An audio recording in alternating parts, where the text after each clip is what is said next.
Welcome to Circuit Secrets. In today's video, I'm going to show you how to auto pair a Windows application with a microcontroller.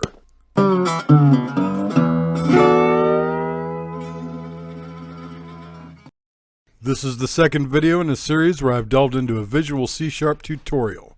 In the last video of the series, I showed you how to manually pair a Windows application to a microcontroller. In this video, I will focus on how to auto pair a Windows application with a microcontroller.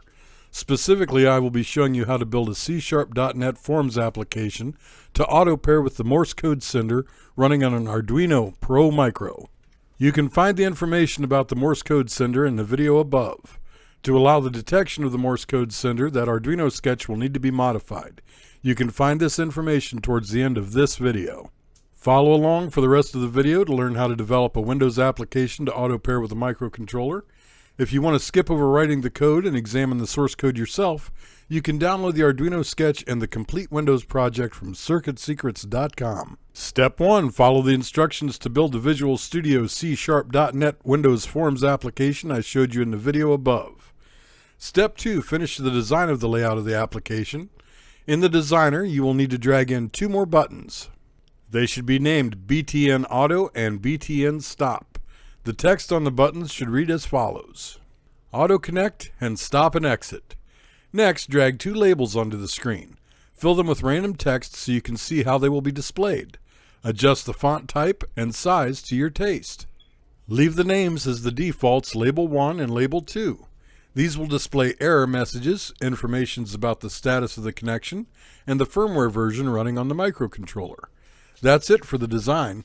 Step 3 is to add the code to make the application auto-connect, display connection status, and stop and exit. First, I will add some object references and variables. Inside of the public partial class for Form 1, add the line private thread, thread 1. This changes the scope of thread for the SOS function, so other event handlers can call it to make it stop running when needed.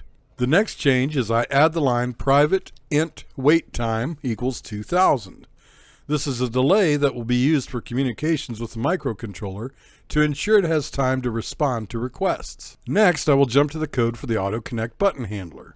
I should tell you I attempted to use ChatGPT to assist with this code, and it fell on its face, generating really bad code with no confirmation of data available on the COM port before trying to read, and no try-catch blocks for error reporting. I should also inform you that sending random data to random ports, perhaps connecting to random hardware, is not best practice when coding an app to interface with a device on a serial port. This is because it can generate unexpected results from unknown hardware if it happens to respond to the command that you send to the port.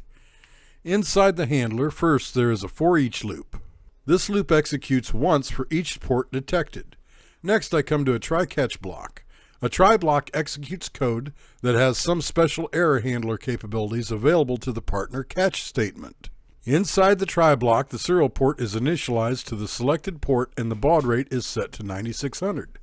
Next, the port is opened. Now the command that resets the microcontroller is sent to the serial port with a write command. This ensures the microcontroller is in the correct state for pairing.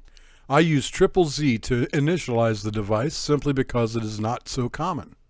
A good option could be to use the standard arguments used by old printers or modems if you can find the list. Next, I let the thread sleep for a predefined wait time. This gives the microcontroller a chance to go into the correct mode. Next, I use write line command. I use both the write line and write command at different points so I could demonstrate how to handle them both in an Arduino sketch. The write command sends the data as typed, and the write line sends the data with a carriage return or new line character appended to the end. This character is represented by the \n. With the write line command, I send the text answer. Then I wait for a moment with a thread sleep command. Next, I use an if statement to check for available data in the serial port buffer. If there is data, I read the data into the variable, a string called response. I use the read line command for the read. This reads everything from the port up to and including the new line or carriage return. Now I use an if statement to test the response. If the response to answer is 42, then I have found the correct microcontroller. I chose answer in 42 for confirmation because it is a reference to a Douglas Adams book. You can use any arbitrary pairing confirmation you choose. Then I check to make sure the port buffer is clear and clear it if it is not. The next step is to query the microcontroller about the firmware version. So I right line to the serial port the text firmware. I wait for a moment with the thread sleep command. Now I check for data on the port, read the data, and place the data into a variable called response2. Now I pass that data to label 2 appended to text that states firmware version. If the for each code has entered this portion of the code, then the microcontroller has been found and is ready to receive text to translate into Morse code. So I placed a break statement to end the for each loop. Next I come to the catch block. This catches any exception errors like unable to connect to a serial port and places their text into label 1. This is a handy way to see what errors are happening in the code. That is the end of the BTN auto click handler. Next I come to the BTN stop click handler. This handler closes all the processes like the thread, the serial port, and finally with a call to close method of this, the form itself. Step 4, modify the Arduino sketch to switch through the modes for auto pairing, announcing the firmware version, and taking plain text to convert into Morse code. Starting with the sketch from the video above, most of the changes that need to happen are found in the loop function.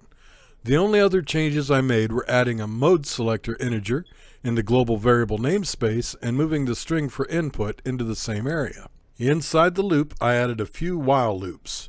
Each loop is for a specific mode of the microcontroller. There is the mode for pairing, which is mode 1. This is where the sketch replies to the text answer with the number 42 as a string. There is mode 2, which it enters after it responds to the correct answer request. In this mode, it waits for a call of firmware and responds with the version number supplied. Then it switches to mode 3. In this mode, it takes text and checks to see if it is the string ZZZ, which is used to reset it to mode 1. If it is not ZZZ, the text is sent to the Morse code translating portion of the code. Notice in some of the while loops the responses are read as having the new line symbol and others are not. This is to demonstrate the difference between write and write line in the Windows app. You can find this sketch in the Windows project on my website, circuitsecrets.com. If you enjoyed this content, don't forget to like, subscribe, and turn on notifications so you don't miss the next video. In the next video, I will be revisiting my VFO design and porting the code I wrote for the Raspberry Pi Pico to another microcontroller. If you have any requests, let me know. Thanks for watching.